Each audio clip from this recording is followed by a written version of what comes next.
press admit that most judges usually vote in a partisan way. The media pounding the president over a New York Times report that he told a top aide he wanted to order the Justice Department to prosecute Hillary Clinton and Jim Comey. This is the president trying to directly order through McGahn as his intermediary to DOJ these prosecutions of Comey and Clinton. This is huge Banana Republic type territory. This is a defining moment in the history of the Trump presidency, because this is a demonstration of his unfitness to be president of the United States, of his abuse of presidential power, of his embrace of authoritarianism. Now, does that sound like breaking news to you? Because it isn't, it shouldn't, and because we know how the president feels about Hillary and Comey, and we know Hillary committed crimes. It's not even in dispute. But given that the president took no action, has the coverage gone overboard? Thunderous media condemnation of the president for backing Saudi Arabia after his own CIA found that Crown Prince Mohammed bin Salman ordered the murder of journalist Jamal Khashoggi. Is Trump ignoring evidence about a brutal killing or following past presidents in cooperating with a murderous regime? Plus, the featured guest at the next White House Correspondents' Dinner will be an author, not a comedian of the type that caused last year's train wreck. If a tree falls in the woods, how do we get Kellyanne under that tree? I'm not suggesting she gets hurt, just stuck. Could this safe choice get the journalism dinner back on track? I'm Howard Kurtz, and this is Media Buzz.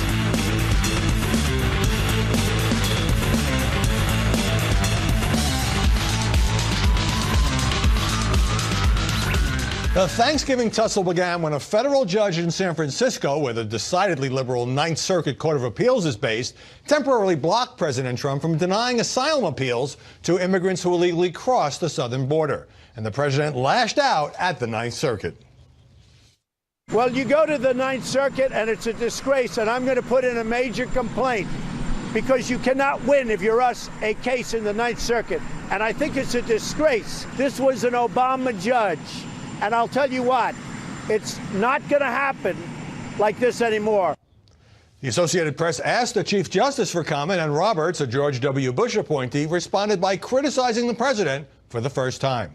We do not have Obama judges or Trump judges, Bush judges or Clinton judges. What we have is an extraordinary group of dedicated judges doing their level best to do equal right to those appearing before them. Now, the coverage reached saturation levels when Trump fired back on Twitter, calling the Ninth Circuit rulings very dangerous and unwise. Sorry, Chief Justice John Roberts, but you do indeed have Obama judges, and they have a much different point of view than the people who were charged with the safety of our country. Joining us now to analyze the coverage, Molly Hemingway, senior editor at The Federalist and a Fox News contributor. Capri Cafaro, a Washington Examiner contributor and former Democratic state senator, and Sarah Fisher, media reporter for Axios. Molly, the press is playing this as an extraordinary rebuke by the Chief Justice, who's very publicly telling the president, rather than Obama judges, Trump judges, Clinton judges, that he views judges as independent. Well, it was an extraordinary rebuke from the Chief Justice. It was also kind of surprising to hear someone say it. The idea that we don't have judges who have one particular viewpoint or another is frankly ludicrous. It's why we have these big fights when we have Supreme Court nominees. It's why it becomes a major issue when people are running for president.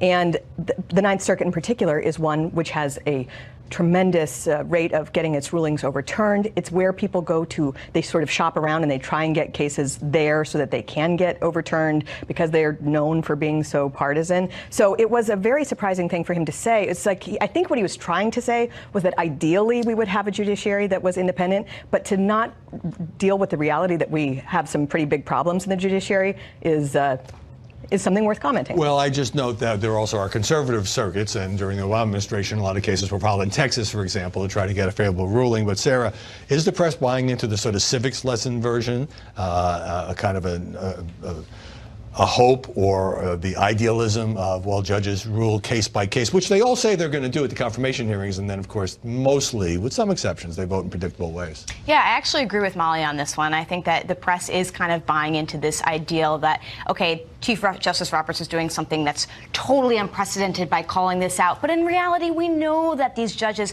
are humans. They're fought over so that they can have their perspectives be represented on that court. And so I think that they're kind of going a little bit too far here. But isn't the press, Capri, pushing back against Trump's rebuttal about, Obama judge and so forth, because they view this as his effort to sort of undermine the legitimacy of these rulings? Right. I mean, I think that there is some legitimacy to that argument that, while I think the overarching issue is one of aspirational about the justice system versus the reality, I think that the way that the media is couching it is in this context that President Trump doesn't have respect for the judicial system, tries to intercede in the judicial system. And one thing that really struck me about what I will loosely call here as coverage is the absolute volume of opinion pieces, whether it is from CNN, the New York Times, the New Yorker, The Hill, basically telling the American public what to think and how to interpret this issue, and how we need to see it. But yes, but I guess my issue here is that the volume of opinion versus just straight coverage on this particular issue, to me, as I was reviewing, was pretty almost like lopsided. Now, this has come up before, Molly, during the campaign. Candidate Trump attacked Judge Curiel, who was hearing the Trump University lawsuit and saying, well, Mexican-American judge couldn't be fair. So the press indictment here is that the president doesn't respect the independence of the judge. Well, and there are many things that Trump has said that are worthy of criticism, that being a great example. The issue, though, that you can't talk about how we have a judiciary that has political bias. I mean, if it weren't true, why do the media always say when a Republican-nominated judge does something they like? If it wasn't something that was a real issue, they wouldn't have need to point out whether someone was Republican-nominated or Democrat-nominated. But they do. They do it because we all know it is a significant issue that plays into their rulings. There have been a striking number of court rulings against President Trump. So I think what some people don't understand is if you're conservative, it does appear biased, as the president often said. It feels partisan. It's going to feel partisan, but I mean, again, I think that, the Ninth Circuit is more liberal, I think, than most. And you mentioned Texas, for example, the Sixth Circuit, where, Ohio has consistently, ruled more conservatively. So, I think that, there's a feeling there, but I think that, there is also newsworthiness in this, in the sense that but just to when you have clarify, the Chief Justice of the United States Supreme Court in a war of words with the President of the United States, that is something that is newsworthy, regardless of the actual context of judges being politically appointed. And the newsworthiness goes up when it's the day before Thanksgiving, and not that much else is going on. And there is an above-average rate of reversals by the Supreme Court from the Ninth Circuit, but there are some other circuits that have it even higher. So the same theme in a different story, which is the same argument, really, Sarah, is about the independence of the Justice Department. So it was a New York Times story that was treated as a huge bombshell. It said that President Trump, according to two unnamed sources familiar with the conversation, had ordered his then White House counsel, Don McGahn, had told his White House counsel, that he wanted to order the Justice Department to prosecute Hillary Clinton and former FBI Director James Comey.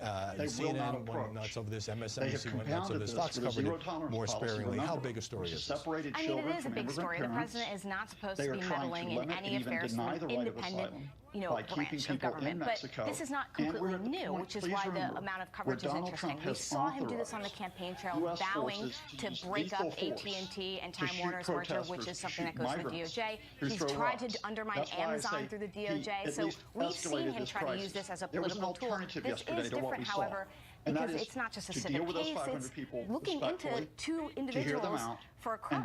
Who are political rivals of the president. So let me set up my question to Molly by recalling this greatest hits moment from the second presidential debate. Campaign rallies ahead. How will all of this play toward his base and his continued push for immigration reforms and his call to build a wall that he has always said Mexico would pay for, but as we now know, he intends for taxpayers to foot the bill. So much deception. Well, on the one hand, of course, Donald Trump, as he did before the May November 6th elections, when he goes to Mississippi to campaign in that special election for the Republican candidate, he'll whip up this idea of that she is standing firm against the invasion of the United States. Molly, is that while the president didn't do it, he didn't take any action. And those policies, which are supported by the Well, I just want to first of all point out that the Department of Justice is not independent of the president. The president is the civilian who oversees that department. And it's very important that law enforcement have political accountability, because that is the situation. That's what you need, whether you're in the city and it's a police force, or whether you're in the country at large. I agree with you. Donald Trump oversees the Justice Department. That's absolutely true. He has the power and the authority to set broad goals for the Justice Department. There is a tradition that a president doesn't directly meddle in criminal prosecutions. Sure, and I or think in the actually the outer big reaches story of the is United he States promised that he would go believe this after Hillary invasion is Clinton. occurring, There are things that those on should the be front going, line should don't be gone necessarily after, buy that and he message, in fact backed off from especially that at the as soon as cost he that we're was seeing with yesterday's elected. incident. And this entire Scott story, which Lucas was live for us sourced in to Birmingham, two anonymous England. Thank you people again for your time. who were supposedly familiar with the conversation, We'll take a short is break. about Here's how still he to come. Theresa May clears didn't one order big hurdle any in Brussels. prosecution of Now Hillary she Clinton. faces But more a than that, I bigger think we also challenge, should think about how getting politicized Brexit the through Justice Department Parliament. has gotten. I mean, we currently have a special counsel going after Donald Trump, in Yemen, but supposedly for the crime of treasonously colluding with Russia to steal an election. Humanitarian disaster there. Yeah, He but- was also any of the cited in this whole thing by Here, Robert why? Rosenstein. But we do have some problems with political prosecutions. You saw in the Hillary Clinton investigation that the Justice Department had her and a bunch of other people on false statements. They didn't prosecute those. Have you seen that with this special counsel where anyone who makes a false statement is charged to the fullest? So you want to make sure you have a Justice Department that is seen as being not political. I don't think they're in that place right now. So but this story in particular, They're actually less political because they're actually following the letter of the law, whereas previously, as you just mentioned, they weren't. They actually have wide leeway whether they choose to prosecute or not, but they should be consistent in how they do it. Getting back to the climate story, and by the way, the White House had no comment on the story, so you didn't have these outrage denials that this was fake news. It was interesting. The fact that the president didn't do anything may be, according to the story, because Don McGahn, again, the White House counsel, had White House lawyers write up a memo and present it to the president saying there will be dire political consequences if you do this. You will be accused of abuse of power, and it could possibly lead to impeachment. So he did his job as he saw it in sort of protecting the president. Right, and now Don McGahn is gone.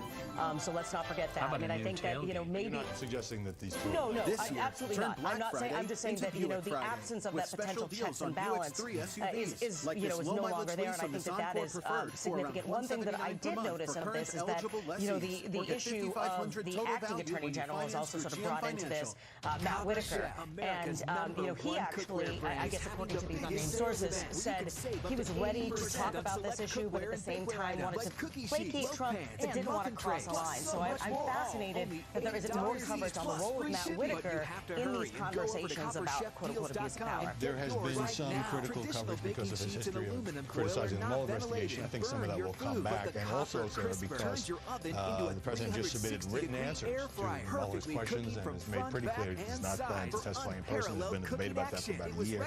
So does this story in the New York Times have more resonance now because Mueller seems to be wrapping things up, and also because of the acting agent? I think it does a little bit. And sort of going back to Molly's point, I just want to say that the president has time and time again tried to undermine the judicial or, the DOJ in his own way or form, whether it's tweets, et cetera, when he feels as though they're encroaching upon the Mueller investigation. And so the timing here, I think, is important. You say undermine.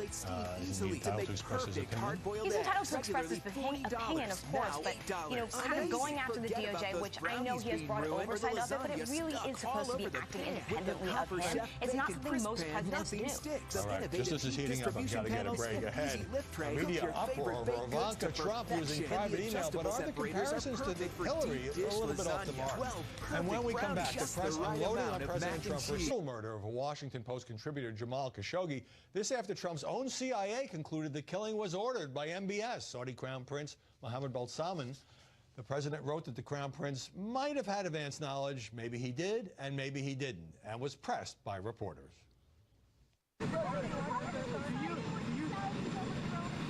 Because it's America first to me. It's all about America first. Saudi Arabia, if we broke with them, I think your oil prices would go through the roof. I've kept them down. Jamal was my colleague and my friend, and I was shocked to see the president in such a cold-blooded way put his definition of U.S. national interests ahead of values. As evil as this kingdom is, as I have said over the years, the president is right.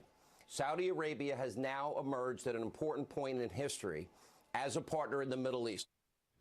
Molly Hemingway, you've written that many in the media have misinterpreted Donald Trump's policy on this because he's moved away from foreign interventions, for example, particularly those based on morality. But it's still striking for so many in the media to hear him say of the Crown Prince, despite the CIA findings, maybe he did, maybe he didn't. Well, first of all, I want to point out that we have word of what the CIA findings were because there was an anonymous leak. We don't have anything that we can point to. There's no report we can read, yes. And then there's also the issue of whether the CIA should be setting foreign policy, whether they have a good track record of trying to dictate foreign policy in the Middle East.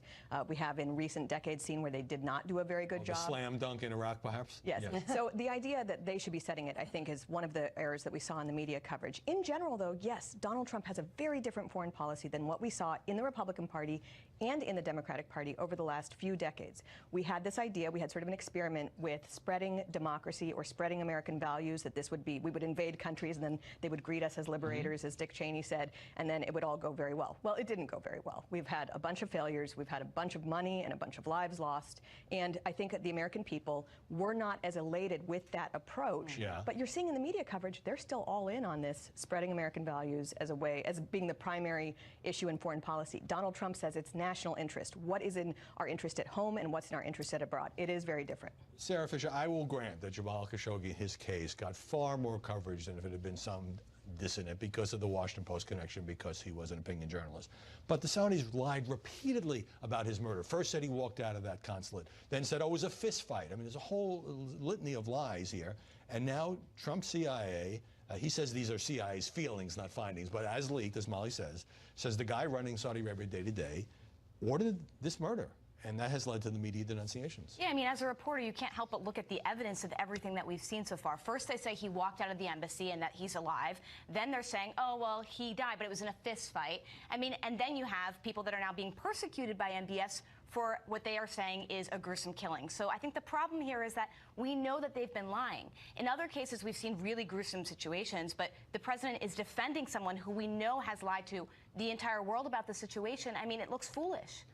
Capri Cafaro, is it fair then for the media to go to the next step, say, oh, Donald Trump, he always sides with autocrats, or he only cares about Saudi oil dollars, when there are other things to consider in the complex relationship between two countries? Sure. Well, and actually CNBC made the point that, this may be more of that, President Trump is more transactional, and one of the things that he may get out of this is the Saudis stepping away from Yemen, for example. So he might actually get something out of this. But there's, I think, undeniably a trend here that warrants coverage and scrutiny. That, when you saw Trump standing next to Putin talking about, well, we're not really sure what our intelligence community and our law enforcement says about, election interference, and obviously his cozy relationship with the leader of North Korea. So there is, I think, an argument to be made there.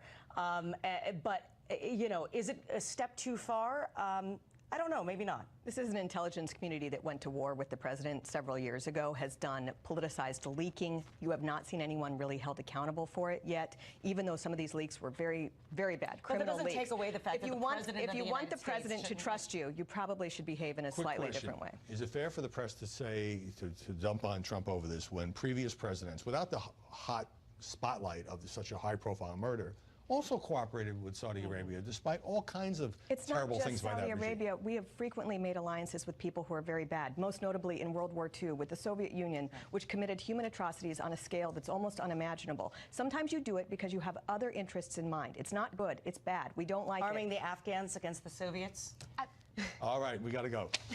Sarah Fisher, Capri Cafaro, Molly, we'll see you later in the program ahead. It's not just Republicans and Democrats. Even independents have a big beef with the media, as Frank Luntz will demonstrate. But up next, what, if anything, have we learned from CNN's legal fight with the White House over Jim Acosta? Judge in that lawsuit by CNN ordered his credentials temporarily restored, but then officials reversed themselves and agreed to permanently give the reporter back his hard pass. CNN dropped the lawsuit and basked in the outcome. I must say, I think this has been a significant victory for CNN and for the country. We've now reinforced through the courts and through the White House backing down, we've reinforced the sanctity of the First Amendment. The White House, criticized by the judge for a lack of due process, issued rules that say every reporter who's called on gets one question with follow-ups at the president's discretion, and must give up the mic afterwards, precisely what Acosta failed to do or refused to do in his press conference confrontation with Trump. Now, this was largely a symbolic victory for the press because the judge said his narrow ruling wasn't on First Amendment grounds. It doesn't erase the widely criticized grandstanding by Jim Acosta, but there's no denying that CNN's suit forced the administration to back down. The White House view is that it sent a strong message that disruptions at news conferences won't be tolerated. And it would be encouraging, in my view, if both the president and the press were a bit more civil at these televised spectacles. When Facebook's mounting problems are disclosed, Mark Zuckerberg and Sheryl Sandberg often react too slowly and attempt to minimize the misconduct. It was days after a New York Times investigation found the two executives holding back crucial information about Russian infiltration and phony news and hiring a Republican PR firm using questionable tactics that Zuckerberg sat down with CNN's Laurie Siegel. She asked him about that company, Definers Public Affairs, linking Facebook's critics to Democratic donor and Jewish philanthropist George Soros, calling that a common tactic among anti-Semitic groups. Does that strike you as stooping low? Yeah, I wasn't particularly happy about that piece of it. And that's certainly a big part of when I read about this, what made me want to look into this more deeply. The intention here was never to attack an individual. He wasn't particularly happy. But Facebook admitted on the eve of Thanksgiving asking for the Soros dirt. And Sheryl Sandberg, in direct contradiction of her previous denials, knew about Definers, which Facebook fired after the Times report. Quote, "Some of their work was incorporated into materials presented to me, and I received a small number of emails where Definers was referenced," Sandberg said in a blog post, taking full responsibility. Well, so much for pleading ignorance. And in the same post, outgoing Facebook policy chief Elliot Schrage defended Definers' tactics, but said the firm went too far. Quote, "I'm sorry I let you all down. I regret my own failure here." You know what? We all regret Facebook's failures. Ahead on Mediabuzz, the next White House Correspondents' Dinner won't feature a comedian. And the last comedian is really ticked off. But first, why everyone, even those in the middle, hate the press these days. Frank Luntz is in the house.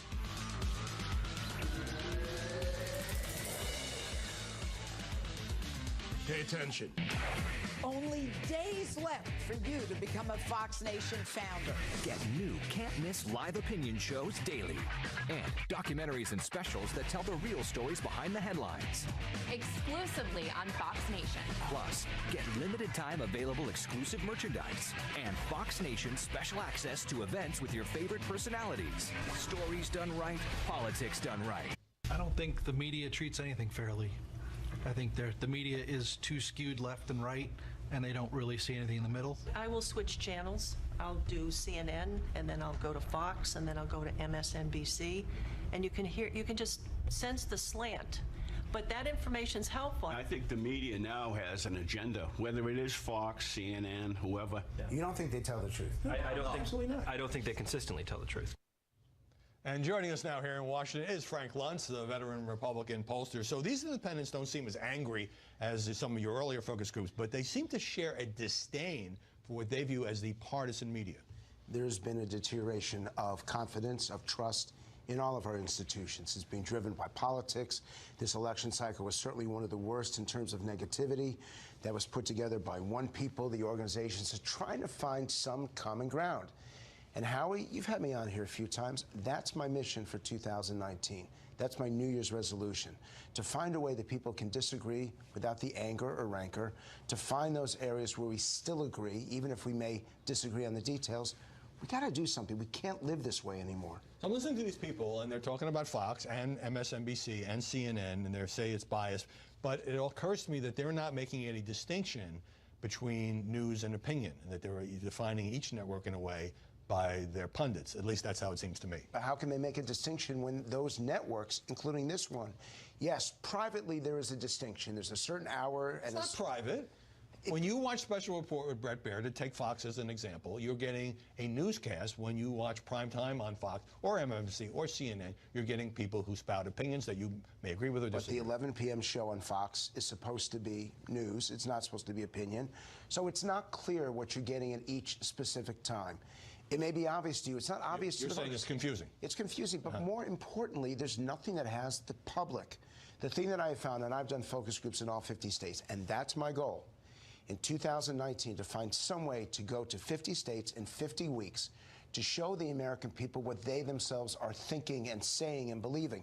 There are so many shows that have Howie Kurtz on it and have Sean Hannity and have the people on CNN and MSNBC. We get all the punditry we need.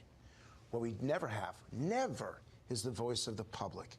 And that, I think, will begin to change the way we speak to each other. That's why I love focus groups. But let me ask you this, because if the media are, as I think you believe, fueling anger, fueling polarization, fueling partisanship, because that's what gets clicks and ratings, then isn't that the market at work? Aren't they, in a sense, giving people what they want? But they have the ability, and I had this back and forth with Chuck Todd from NBC because he was critical. He said that there's a difference between the cable networks and the broadcast networks. The broadcast networks don't let people hear what each of them think. They only have the pundits. The broadcast networks put someone on the left and someone on the right, so it automatically fuels this debate. What the public wants, they want the facts that they need, they want the information they deserve, and they want to know that they're being told the truth. And the problem is they're not getting what they need, and they're not getting what they deserve. You got a wave of positive reaction when you were on this program last time talking about this subject and anger and loss of faith in media and politics. It gives me a headache. This yelling and screaming in the Trump is era. Too much. Okay, but then there was a wave after that of negative reaction, and some people were saying, isn't this the guy who worked with Newt Gingrich in 1994 in putting together the contract with America and suggested that Democrats and their policies be described with such words as corrupt, greedy, hypocrisy, sick, and traitors? Those words are not mine. Those words are Joe Gaylord's words, and I want the world, thank you for doing that. I want the world to know I didn't write that. That came out of GoPac, and it came 2 years before I even met Newt Gingrich. It came from when Joe Gaylord was running it.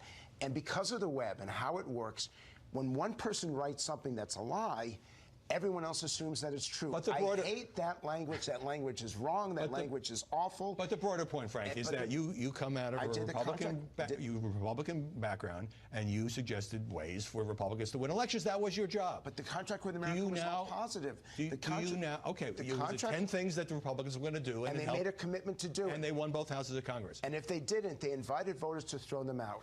Howie, the thing we need more than anything else in politics, in justice, in the media is accountability. Do you regret any of the tactics of your past? And are you now moving to a different place when you talk about, I want to spend 2019 finding common ground? That's not Frank Luntz, the partisan warrior. I'm not. It's hard to be a partisan warrior when you see the damage that's done. I still have my philosophy. I still believe in a more efficient, more effective government. I still believe in accountability and education. Do you still consider yourself a Republican? I don't know. I mean, I don't know anymore because there are some things that the Republicans say that I don't believe in. And I'll give you a specific example. In the inner city today, the programs, the Democratic programs on poverty that spend billions of dollars have failed. And my mentees, people from good projects, good partners, I hope those guys are listening now, they are making a change that Republicans need to support. It is not pull yourself up by your bootstraps if you have no boots to do it and have no adults in your life to give you that direction. But it's also not spend billions of dollars trying to make a change because that won't work. Is it because... If you want me to repudiate that, absolutely. Okay. The programs of the left and the right don't work. Let me ask this important follow-up. Is it because Donald Trump, who you've tangled with a couple of times, is president, that Frank Luntz can sit here at this table and say to me, I don't know whether I'm still a Republican? I don't like the tone and the demeanor of either of them. I think they both live to fight against each other. And what they should be is what Trump said in his convention. It was the best comment that Trump made in 2016. I will be your voice. That's what the American people are watching. I want to bring that voice to television in all 50 states. And I'm desperate for politicians who, instead of speaking their own words, will speak the words of the American people. Sounds to me like you're becoming an independent without using those words, but email scandal. But even the paper acknowledged some serious differences. The Post said the president's daughter sent hundreds of emails to government officials last year from a private account, not a private server, which she blamed on not being fully briefed. Her team said the emails dealt with official business fewer than 100 times. Reporters asked her father about a possible House investigation. Would you ever let Ivanka be interviewed with Democrats about her email? Oh, Ivanka can handle herself. There was no deletion whatsoever, unlike Hillary Clinton, who deleted 33,000 emails. Unlike Hillary Clinton, who had a server in the basement, Ivanka didn't. This was just early on when she came in. These calls were not classified, unlike Hillary Clinton's calls, which were classified, and it's all fake news. But the pundits, especially on MSNBC and CNN, were highly critical. Maybe Ivanka Trump was asleep during her father's entire campaign or never believed that he was going to win, because what's really incredible about this story isn't what sounds to me like something like a misdemeanor offense. It's that her father, having made this the central or a central issue of his campaign for president. Ivanka Trump used the emails only for scheduling purposes. There was no classified material. The emails are all preserved. It's a non-issue. It's just partisan bickering. Joining us now from Chicago is Carly Shimkus, a reporter for Fox News Headlines 24/7 on Sirius XM. So, Carly, it seems clear that Ivanka Trump made a mistake, and the press at the same time is being highly skeptical of her explanation that, well, she hadn't been fully briefed and she didn't know this was a problem. Yeah, critics are definitely going to call the president a hypocrite on this one. And I know when I saw the headline initially, I was thinking, how, out of all the things, how could Ivanka Trump go down this road and make this mistake? But the president, I thought, did a good job of pointing out some major differences. As Secretary of State, Hillary Clinton should have known better. Ivanka Trump had no prior government experience. None of the emails were deleted. None were classified, and all have apparently been officially recorded at the same time, because this was such a major focus of President Trump's 2016 campaign. You would think that Ivanka Trump would have known better. So is this embarrassing? Yeah, it is. Is it a major national security scandal? I don't think it rises to that level. Right. Just want to remind people that Hillary Clinton did this for 4 years as Secretary of State. But did the Washington Post and then the rest of the